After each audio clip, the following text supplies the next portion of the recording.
The broadcast is now starting. All attendees are in listen-only mode. Good morning, everyone.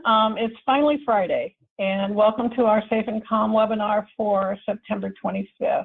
This is Deanna Mitchell from Leading Age Michigan.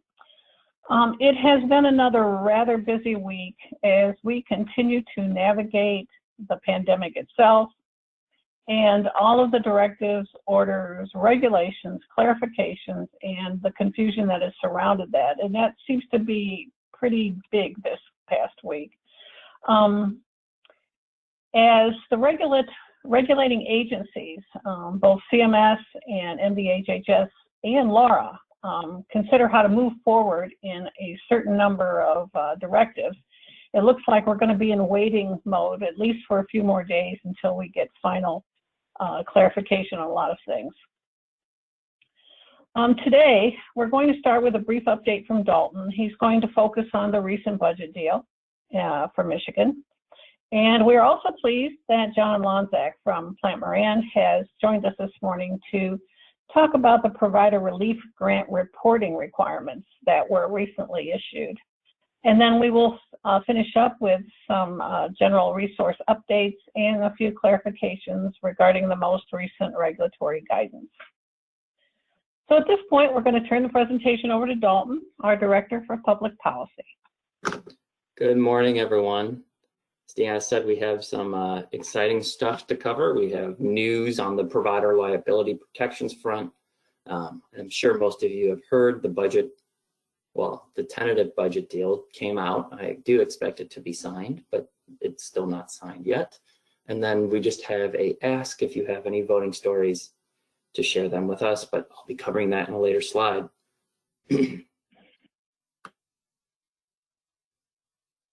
So first things first, before we get into the budget, I did want to touch on the provider civil liability protections bill.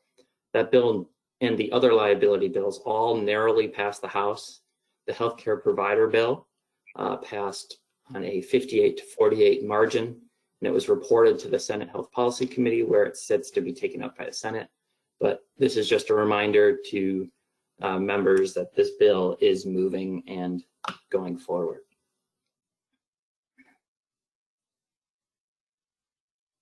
Okay, so moving into the budget stuff. Wednesday, right after our call, the legislature did pass the budget. It passed the House 101-4 and the Senate 37-0. So this budget is pretty well received on both sides of the aisle. It was quietly negotiated between legislative leaders and the governor. Even fellow legislators who weren't in leadership positions did not see the bill until a couple of hours before the vote. And then it wasn't publicly reported until 15 minutes before they took the vote. So this was kind of all held under wraps between leadership and the governor. And they came to an agreement that I think everyone could get on board with, except 4 members of the House. As I said earlier, it's likely to be signed by the governor, but the governor can still provide line item vetoes if she so wishes. And if this does get completed, the whole process, the governor signs it into law, then the legislature will move to an in-district work period for the election cycle to really kick into high gear here before November. It is important to note that the holes this year in the budget, so a lot of that previously discussed budget deficit we were talking about, were able to be filled with federal funds. But for next year's budget, those federal funds may not be available depending on what the federal government does in terms of another coronavirus relief package. And so right now where Michigan stands is we're good for this year, but going forward next year could be a tough budget cycle, just so everyone is aware. So one of the big things is that Medicaid saw an increase of $895.9 million. This was largely due to the increase in Medicaid caseloads because of that pandemic. Most of these funds came from the increase in the FMAP rate and FFCRA funds that were given to us for Q1 of this year. And Out of this 895 million, 100 million of it was from the general fund. So you can see the portion of the federal funds is somewhere like $795 million. So throughout this presentation, I'll be splitting up a lot of these big funds into federal and state funded portions. The general fund is the state funded portion. So you can kind of get a grasp of how much money the federal government actually provides the state in funding. Now, not all of this is temporary funds. I don't want to make that impression, but it's just to see that without the federal government support, the state doesn't necessarily have all the resources to fill all the holes all the time. For Medicaid, there were actuarial soundness adjustments. This includes a 2% increase for all Medicaid physical health and behavioral health. And there was also $207.8 million, 61.6 million of it is that state portion, to support a 2% increase for prepaid inpatient health plans, Medicaid health plans, and home and community-based services. Another important thing to note is that the boilerplate that instructed MDHHS to look into the implementation of managed care that was there last year and 2 years ago was actually removed by the governor, but the legislature actually put it back into their budget before they passed it. So that's actually, well, not great news because it's still in there right now unless the governor takes it out before final approval. It's good to know that the governor is kind of taking a step away from the implementation of managed care, at least for this upcoming year. So one of the other big one-time appropriations that I think I saw on the news and I got a lot of questions about, there was 20 million for additional PPE grants. This PPP reimbursement is to be distributed to SNFs on a per bed basis. The department simply instructed to divide the 20 million by the total number of the beds in the state and then send the funds to SNFs. And they have to allocate those funds by October 31st. It is important to note, though, that the reason these funds are for SNF providers only is because these are federal funds that come out of that second distribution of this coronavirus relief funds meant for SNF providers. So this is really a federal SNF dollars flowing through to the state and the state distributing those for PPE grants. Another one I saw on multiple news outlets was the extension of the direct care worker premium pay. There's some confusion out there because all the news reports have used different language, but this is really an extension of this and not a expansion of this program. So what they did is they allocated $150 million to extend the direct care worker $2 premium pay program for 3 months. So that would be October 1 through 12/31/2020. Looks like I missed a zero there, but that's 2020. 110 million of that is federal funds and 40 million of that is general funds, so the state fund. And it is important to note that the reason this is an extension is because the budget document itself directly references PA 123, which is the public act that actually established the program. So since it references that, you can't go outside the scope of that bill. And that bill was the one that says direct care workers, things like nurses, respiratory therapists, etc., certified nursing assistants who provide direct care, something along like that. It just means that the previously eligible employees are the ones who will still receive this payment. And once again, it's not an extension of the program, it's not an expansion, it's an extension of the program. A couple other highlights that I wanted to point out that I think members may be interested in. There is about $400,000 of state funds to support 3 investigators to serve the Elder Abuse Task Force. The description for the funds says that they are there to implement changes and changes recommended by previous task force to prevent elder abuse, neglect, and exploitation and support abuse victims. I just think this is interesting to track, as we know the Attorney General is kind of taking a more active role in long-term care as of recent. So this is just something to watch for. Another one is that MDHHS must explore the implementation of Medicaid home health for intellectually disabled individuals. And this, they do specifically say that they can use PACE and home and community-based service providers should the individual meet the eligibility criteria. They also removed boilerplate language that would require the department to include prospective effective dates for new policy regarding nursing facility cost reports. And the next slide will have a couple more highlights here. Some additional highlights. Boilerplate that was in the previous budget that prevented DHHS from recovering Medicaid overpayments after 180 days was removed. So they're opening up, kind of removing that statute of limitations from DHHS when recovering Medicaid overpayments. There's $1.6 million to support pre-admission/annual resident reviews for individuals with mental illness or those who are developmentally disabled who reside or are applying for SNF care. And then lastly, the other highlight I wanted to touch on is that any funds that are appropriated and that are not spent by December 30th, 2020 will be moved to support unemployment. This is because the CARES Act dollars will be reclaimed by the federal government January 1st, 2021. So the state has decided December 30th, we're going to give ourselves a day or so and move all those funds to support unemployment so we don't lose any of those dollars. So Leading Age National contacted us, I think yesterday or 2 days ago, and they have been receiving a lot of media inquiries regarding older adults exercising their voting rights, and they're looking for examples to share from membership. So if you have any good stories regarding older adults exercising their voting rights or changes or you're doing to your voting initiatives in your community because of the pandemic, they'd love to hear it. An example they provided us, and they have put a little link here so you can read the actual story if you'd like. The example is a member in Virginia shared how residents hosted a recent voter registration sign-up program in their community. So if you have anything like that, please email me and I'll collect them all and forward them all to Leading Age National so they can share them with any media that do request stories like that. It's kind of a cool little program.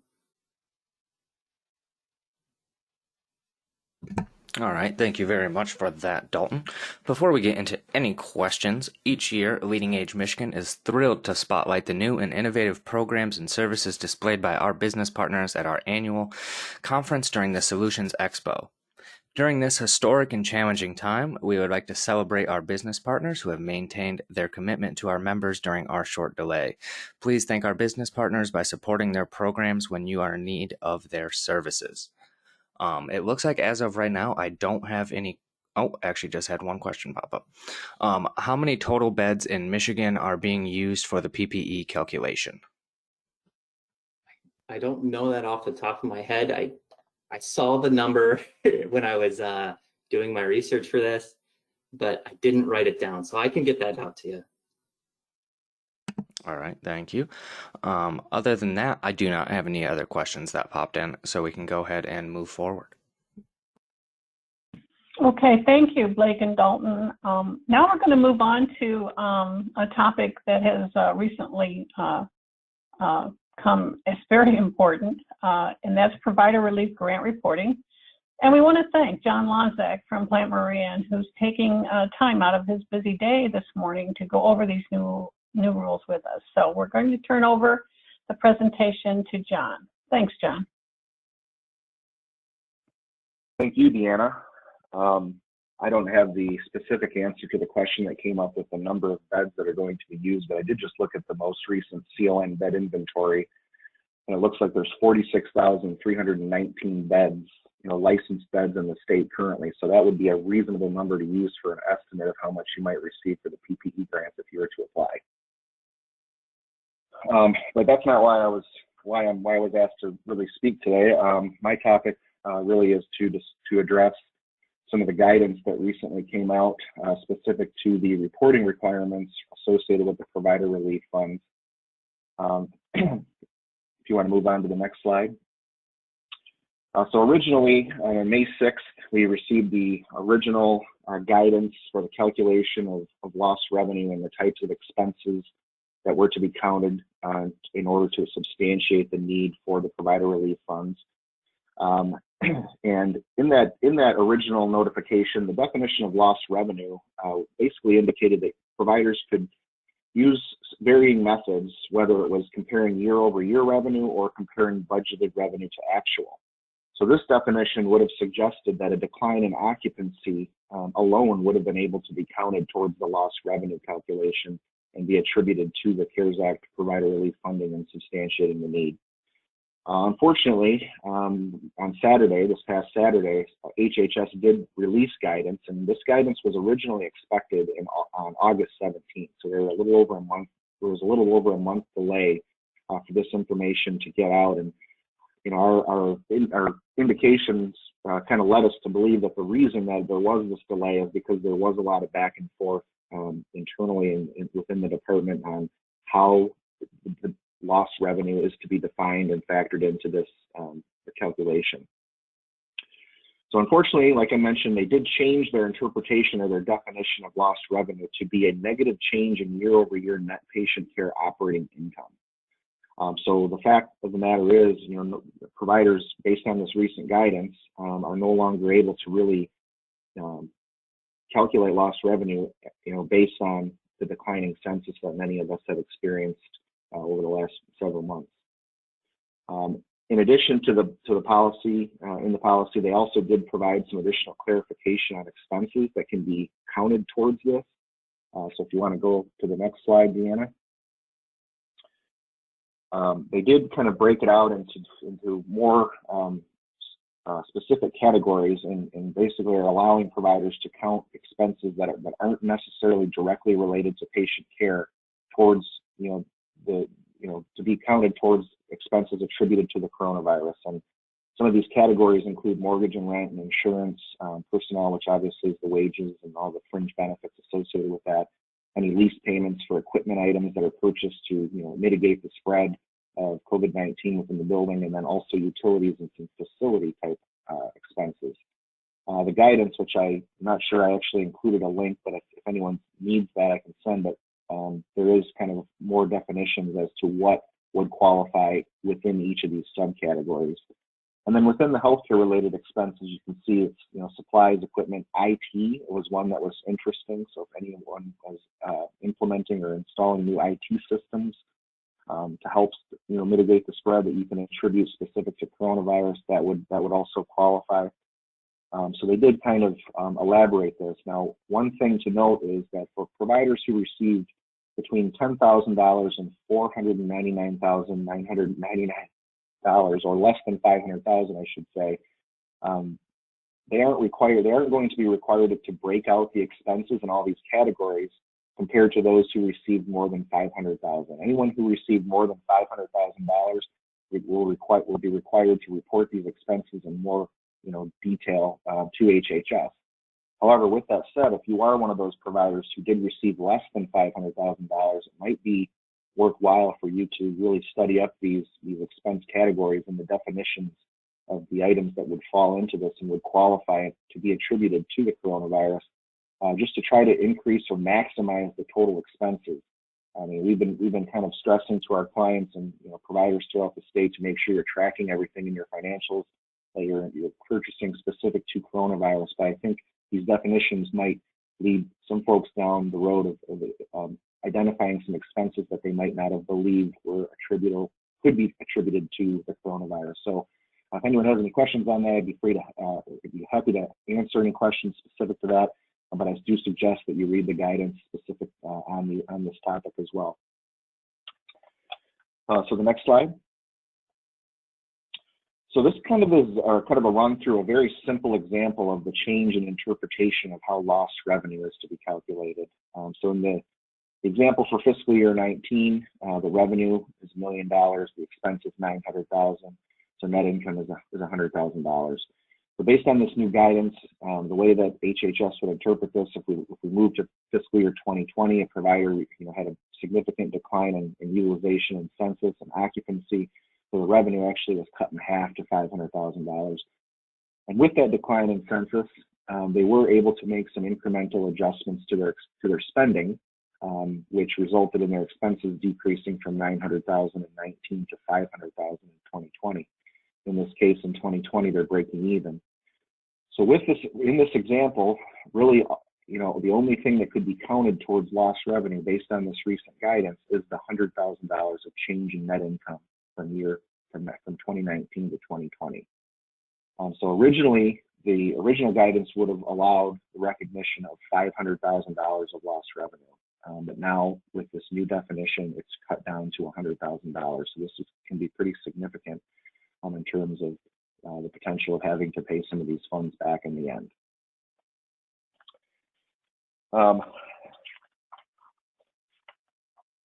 So last slide here, kind of summarizes some of the big questions that still remain. And I do want to just emphasize that the guidance was issued just this past Saturday, and it was kind of buried in a notice that was hard to really find. So it was just kind of interesting that it really wasn't very, HHS wasn't really as forthcoming with this information as I had expected.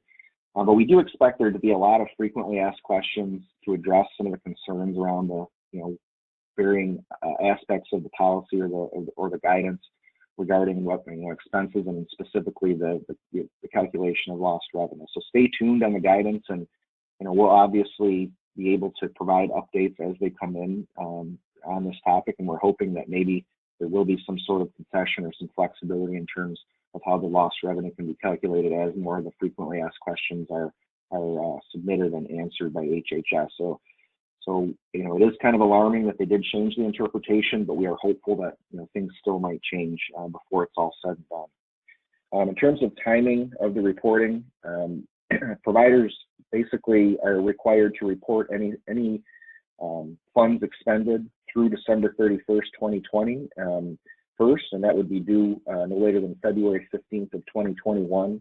But then if any funds weren't expended prior to December 31st, providers are able to utilize or use the remainder of the funds up to July 31st, 2021 at this point.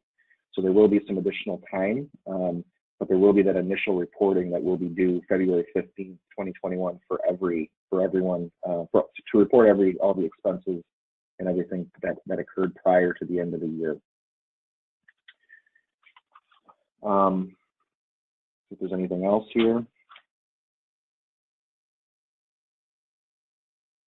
Oh yeah, one last thing is there will be some question and answer webinars that HRSA will be offering to providers in working up towards the deadline for reporting. So I don't exactly know when these are going to be issued or opened, but they will be available. And I encourage everyone to attend those as soon as they're open to find out more about this. And obviously, once we find out exactly when these webinars are, we'll provide an update and inform as many people as we can to make sure that everyone's aware that these webinars will be occurring.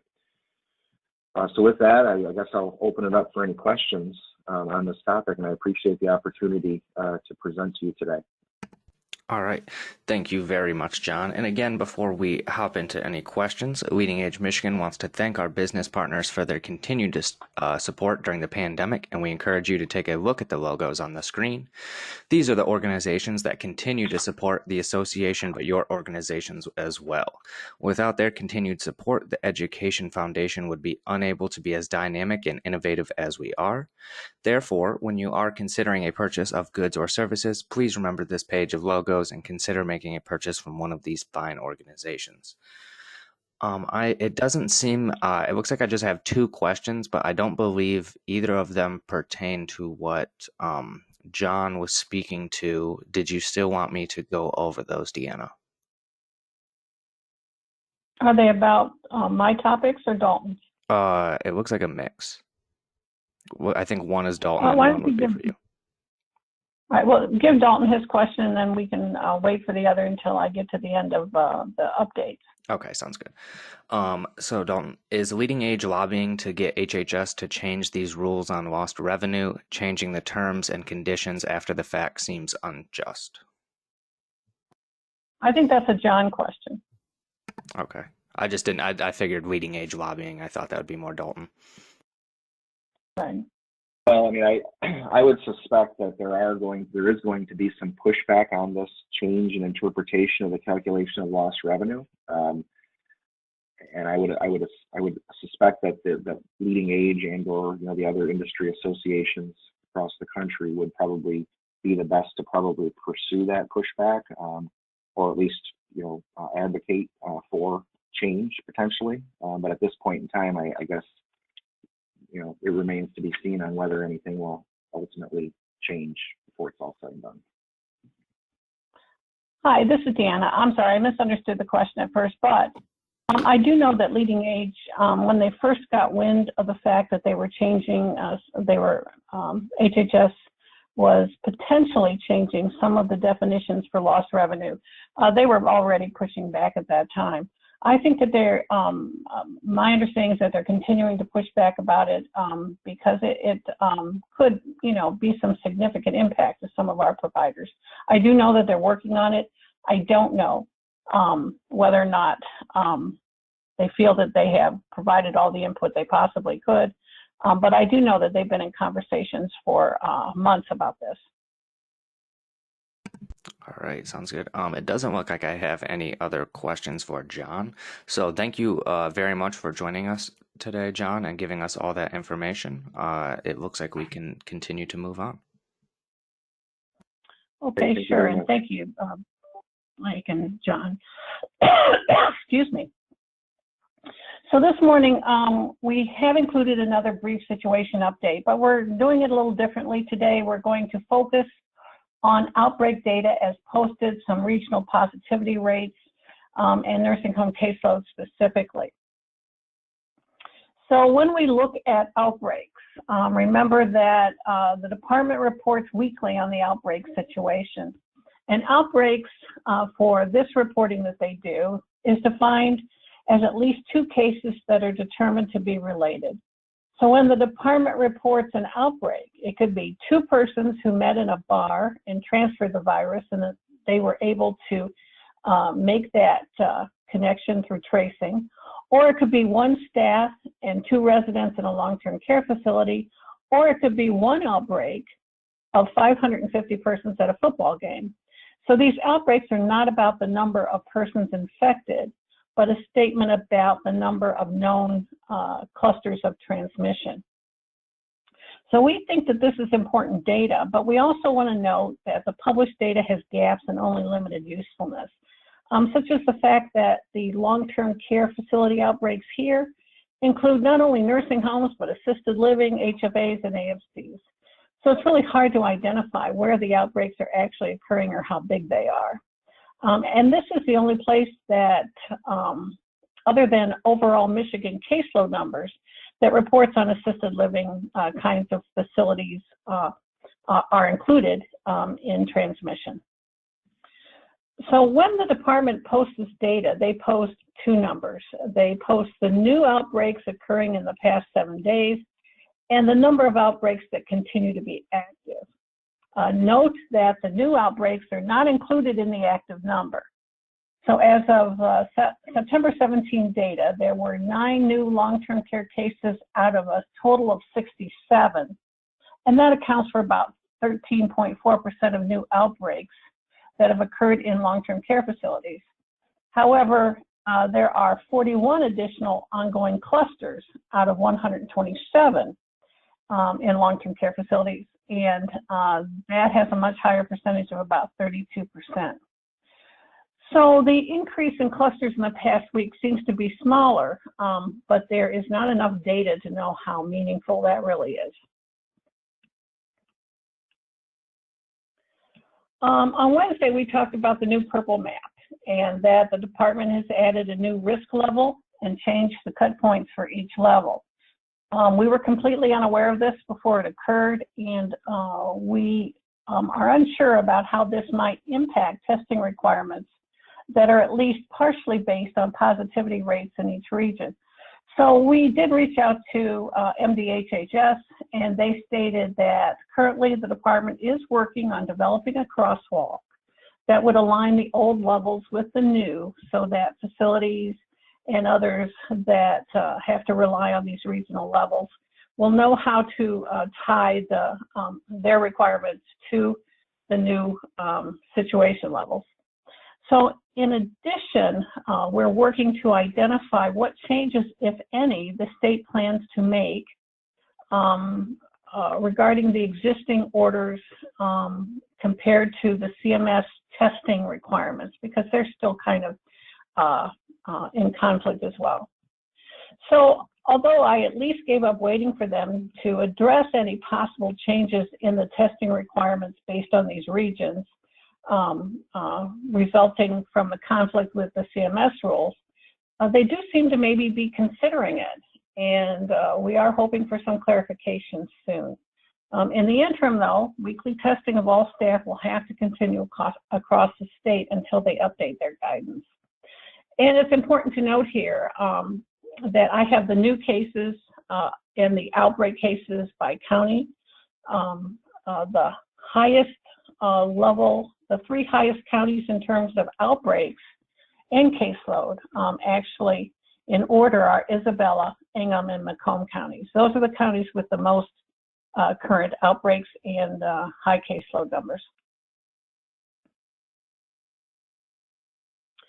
So here's the most recent state and federal nursing home caseload updates. You can see that the proportion of deaths to cases is about 25% for Michigan compared to 24% nationally. So when we look at the overall numbers of how Michigan's doing in terms of other states, both for nursing home cases and deaths and in general, basically based on the data we have a sense that we do fairly well in caseload, and we're beginning to get close to the national average in terms of resident deaths and overall deaths from COVID as well. So the death part is definitely an improvement. But sometimes it's really hard to grasp how well we might be doing overall, since there's so much data that doesn't tell the whole story. So what I did was I took the county positivity data from CMS and tried to look at it a bit more closely. And this graph is the result. And I admit that this graph is a bit messy. I probably wouldn't do it this way again. But when I first looked at this set of data, I was really encouraged, because you'll note that each cluster of bars represent the number of Michigan counties experiencing each positivity level since CMS started monitoring about 5 weeks ago. So you can see, if you look at 4.1% to 5.0%, you can see the changes in the number of counties in that category over time.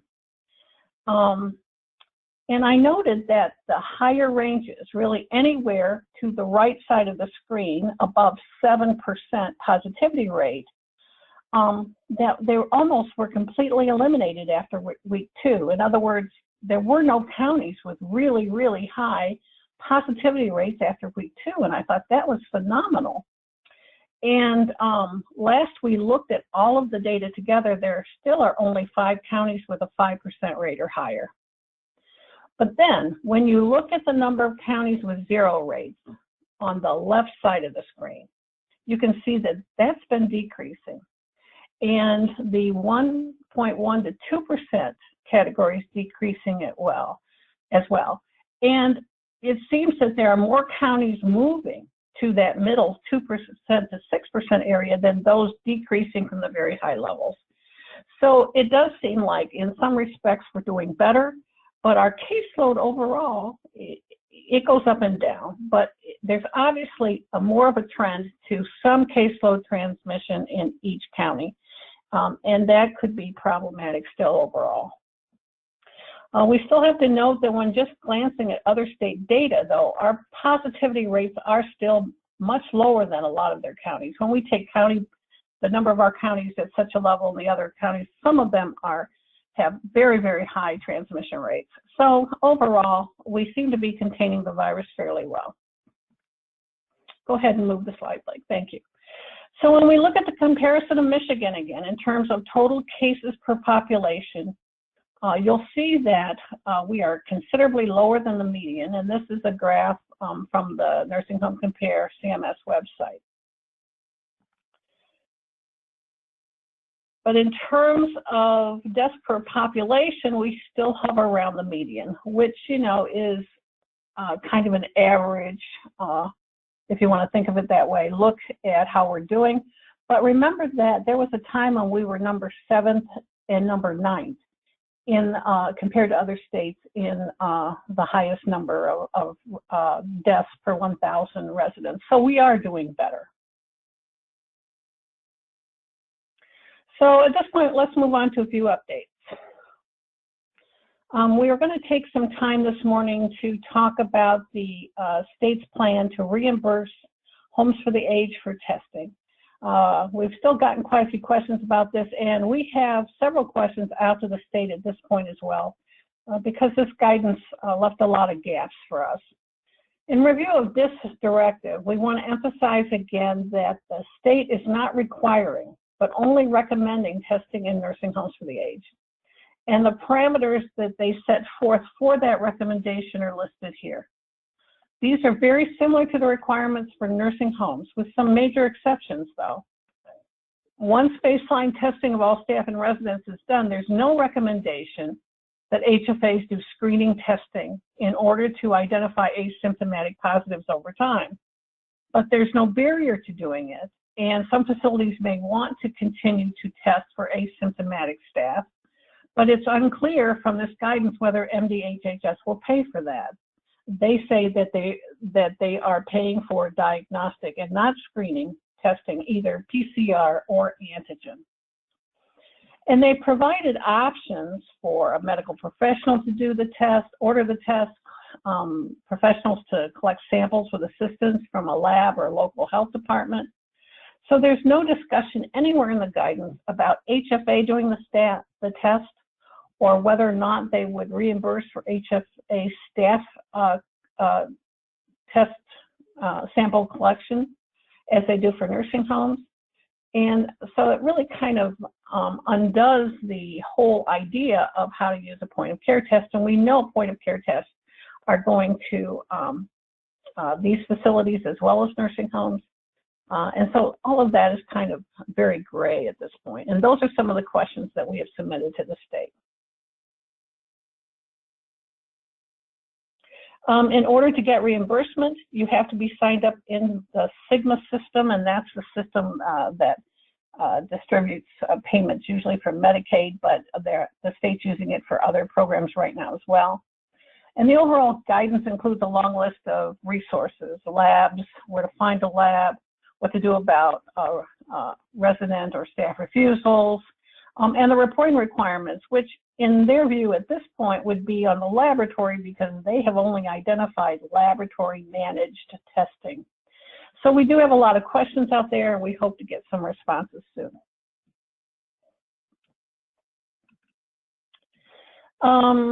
This is about false positives, and Leading Age is now calling that discordant results. So the link at the bottom of this slide is to a final report created by AHCA or ACA and Leading Age in a collaboration that they did together. And it speaks to the issues with antigen false positives. They continue to find that false positives are still pretty much in alignment with the overall accuracy expectations for each test. They also want to note that in addition to just the overall performance accuracy of the test, that the follow-up PCR testing is not always 100% accurate either.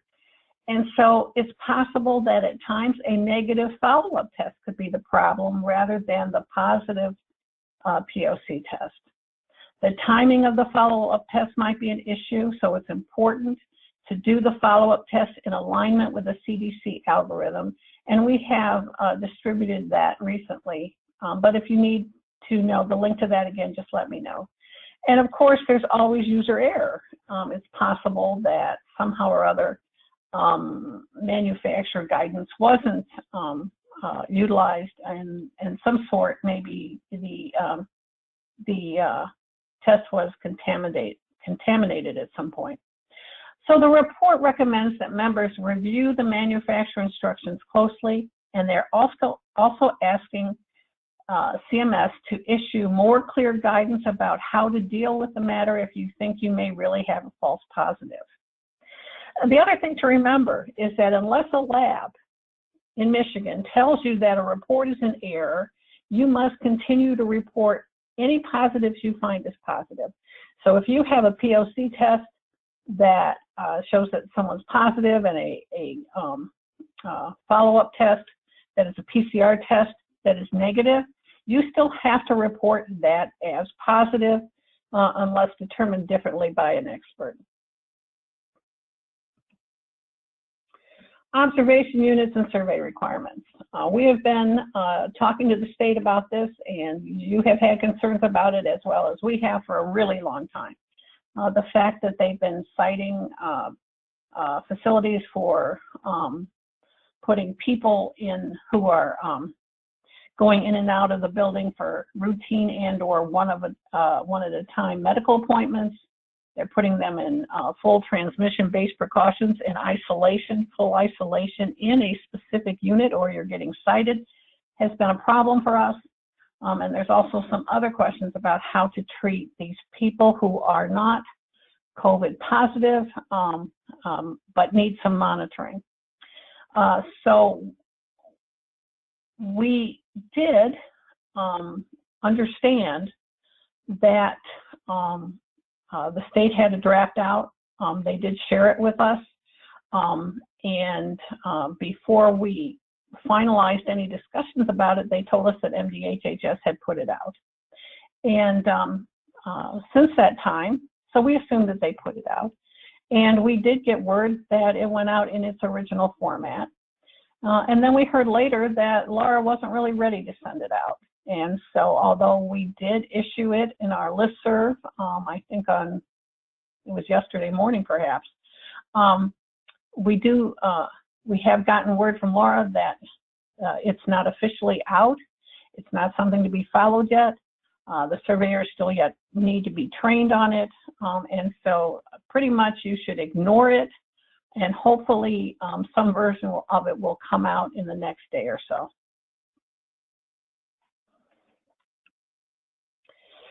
So in terms of the conflict between the state and the new federal visitation rules, Leading Age, I think Leading Age must hold a call with CMS almost every day because we always get information about that call.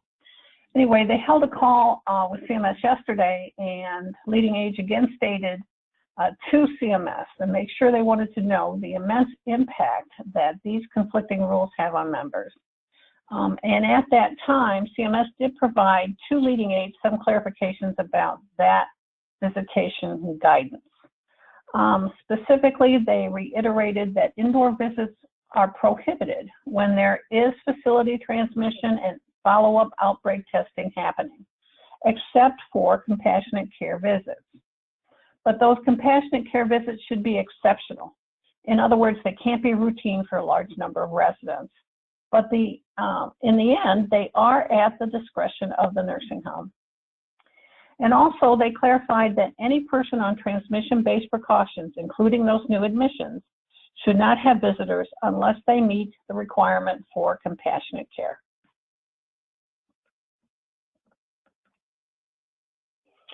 And this additional clarification during the CMS call is very confusing to me. We're still researching some of it, but apparently CMS told Leading Age that they had to adjust the transmission rate for some counties who had very low testing conducted. This isn't going to impact us right now because we under MDHHS have to do weekly staff testing pretty much across the state.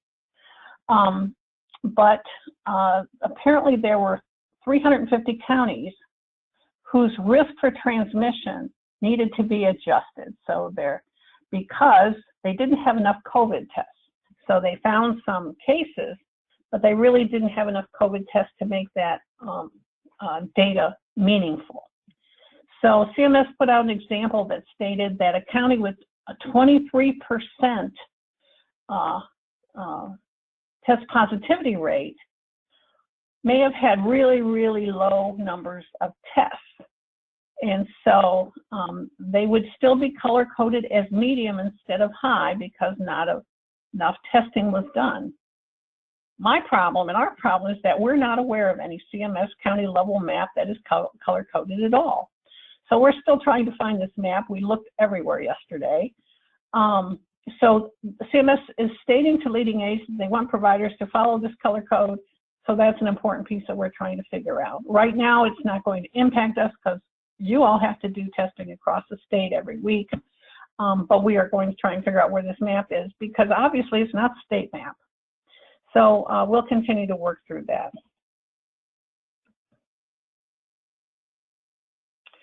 A brief note about the SNF qualifying 3-day stay. If you've been on the listserv, you know we've had a lot of talk about this recently. We all know that there's a blanket waiver for the qualifying hospital 3-day stay requirement for SNFs. And we've had some questions about this over time, but I actually thought that they had been resolved. Leading Age, through their conversations with CMS, has clarified often to us that there are no restrictions on the types of persons for whom the 3-day stay would cover during the pandemic, during the time of the 1135 blanket waivers. But a member, you know, did contact us and ask questions about this. And through those conversations with several members, there is a 313, a March 13th memo that implies otherwise. However, this memo was issued at the very start of the pandemic, and there has been later clarifications during conference calls that I have been on that it really does apply to all potential admissions to SNF. MLN Connects also has a note in its 826 SNF billing guidance that has been interpreted by Leading Age to mean that there are no qualifications necessary to waive the hospital 3-day stay. So that's our understanding at this point, and we believe that that's true.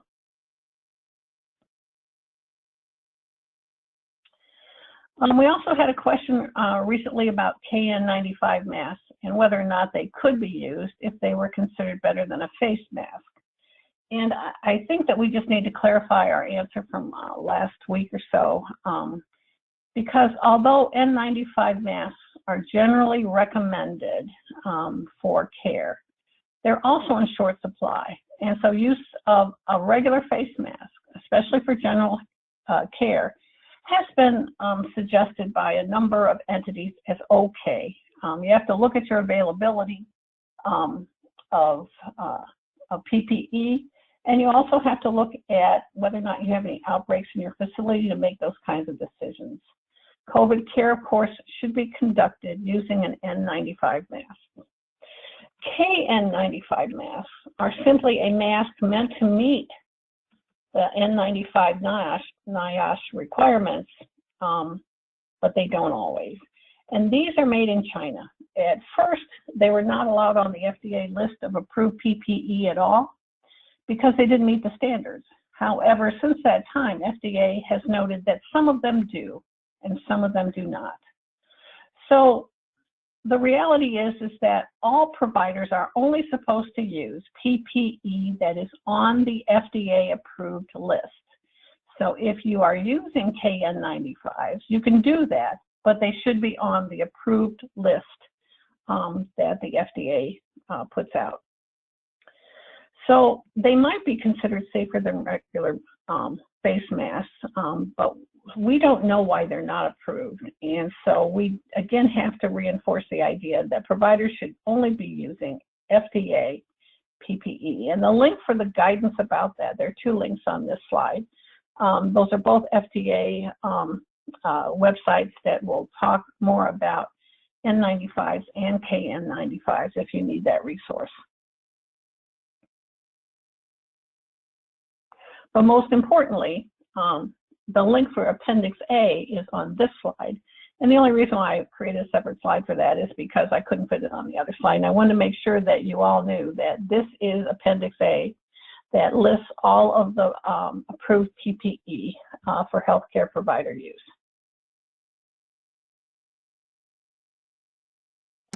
So that ends our updates today. So let's go to some questions. All right, thank you, Deanna. Well, I will just get right into them. Can you please re-explain POC, false positive tests, and alignment with accuracy rate? What does that mean?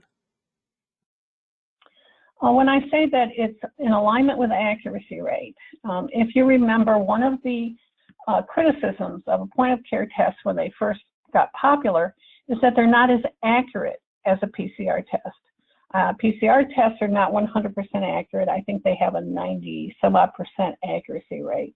I believe that the BD test, and please don't quote me on the numbers, but the BD test has about an 87% accuracy rate.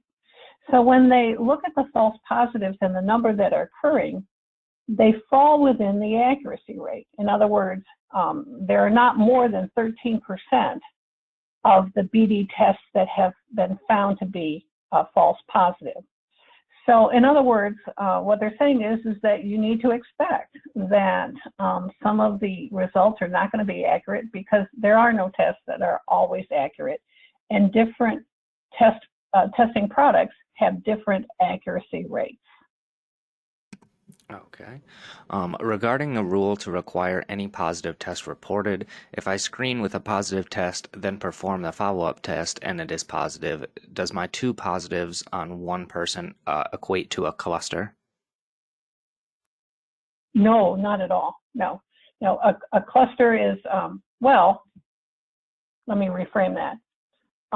For the state defines a cluster differently than, the state defines an outbreak as one case, one single case in a facility. An outbreak, as identified for publishing purposes, is two or more cases that are related. But when you have two tests for one person, no matter what you do in either situation, it's only one case. Does that make sense? But that one person is an outbreak for reporting purposes, but it's not a cluster outbreak for tracing. And I wish they would use the same definitions for everything, but they don't. In order to report on the website, when I had all of that data there, you have to have two or more related cases in order to call that a outbreak. But when you're managing your COVID cases and you have to react to that outbreak, only one case will qualify you to ensure that you do that. All right. I hope that helps. Can anyone clarify whether approved KN95 masks require fit testing? I have not been able to find anything that is clear on this topic. I have not read anything specific to that, but my understanding about KN95 is that they are simply a type of N95 mask that have to meet all of the same approval requirements that an N95 mask does. So I would assume that they have to be fit tested. I would try and find some specific guidance about that, but that's my understanding. All right, and then a follow-up to the previous question. How are those one person noted as two tests?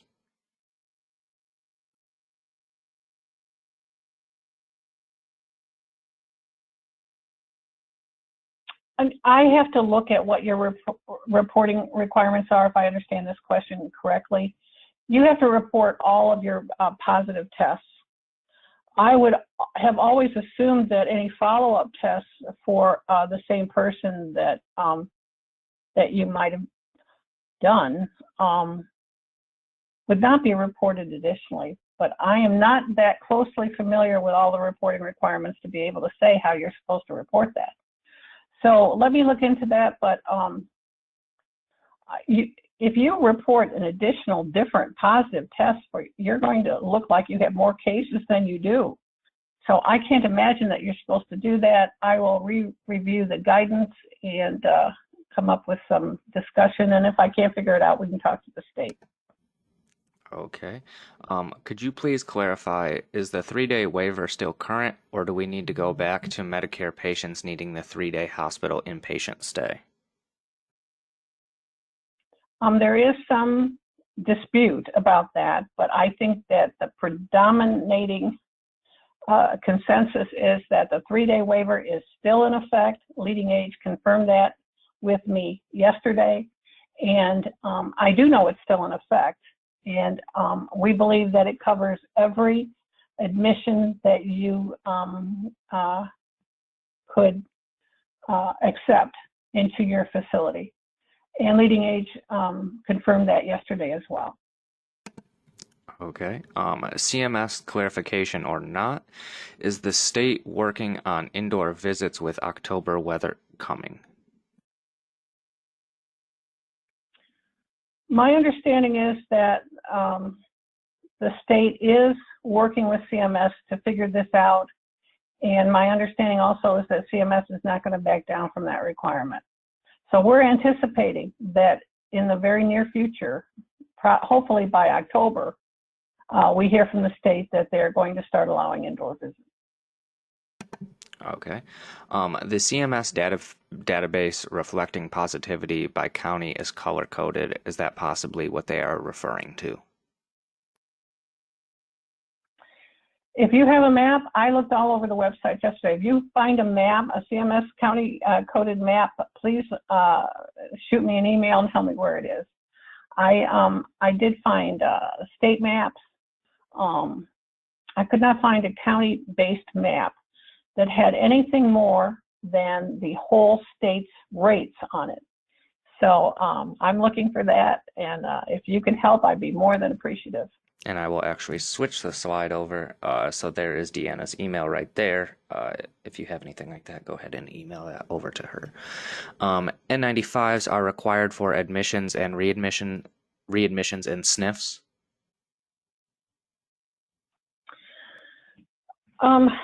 The N95 question is kind of gray. The CDC recommends N95 for everyone in a nursing facility. The state recommends N95s for everyone in the nursing facility during the course of the pandemic, or at least in areas of medium or higher transmission, and the entire state is still in that category. However, you have to preserve your N95s. If you don't have any current COVID cases in your building, we know that some health departments have said that you can just use a face mask. So for new admissions, it's recommended for everybody. So it's recommended for new admissions and observation as well. I would look at what your availability of using those N95s is over time, thinking that there could be a surge coming in the future. I think that a face mask for someone who's not COVID positive is probably a safe alternative. And I would be looking, if I were a facility, I'd be looking at the transmission rate around you to think about that. And that would clue you into the potential for any of your new admissions actually having COVID coming from the hospital and make that decision. But the recommendation is N95s for everybody. And but with the reality that you have to optimize your PPE over time, and you certainly would want to preserve those N95s for COVID cases that might be coming down the line. All right. Can a facility use the masks that have filters? I thought they were not approved for use. If you're talking about the masks that have an insert filter, I believe that they're not approved for use, but I'm not 100% sure of that. Okay. Is a negative COVID test required prior to discontinuing a new admit's isolation if they are asymptomatic? Not at all.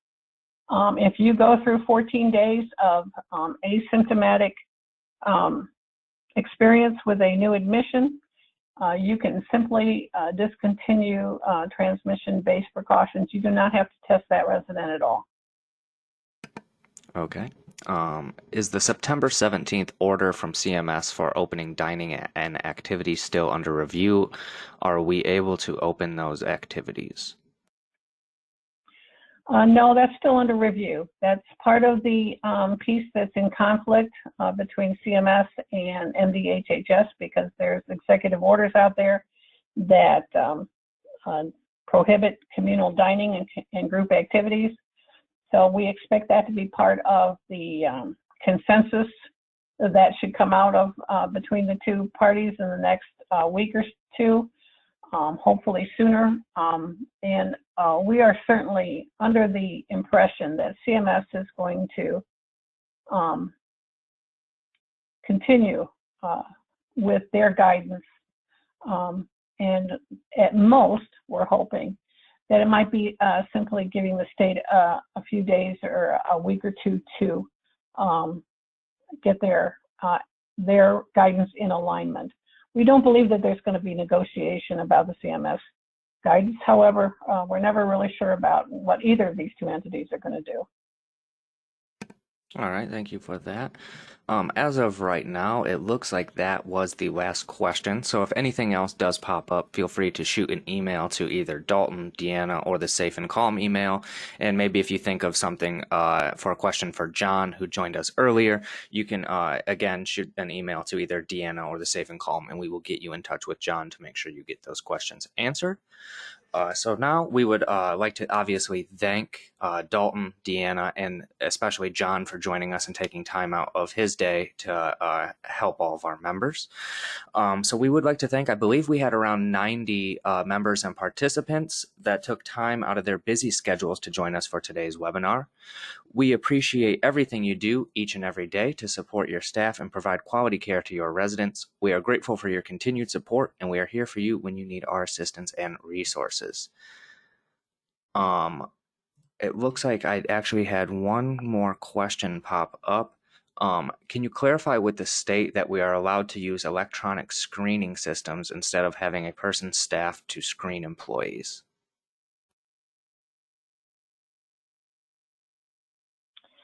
I remember seeing a clarification that those were allowed. However, what I'm not sure about is where it came from. So I don't know if it came from CMS or if it came from MDHHS. So we'll have to look into that. But my understanding is that there is nothing that says you cannot do that at the very least. And I believe that there is some guidance that says that you can. So we'll have to continue to work on that one.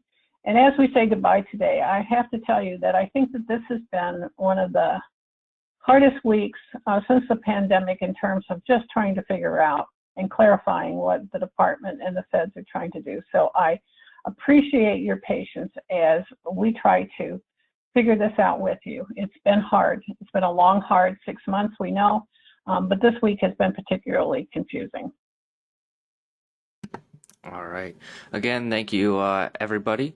And I hope everyone has a great rest of their Friday and everyone enjoys their weekend. Have a great day. Have a great Bye, weekend. everyone.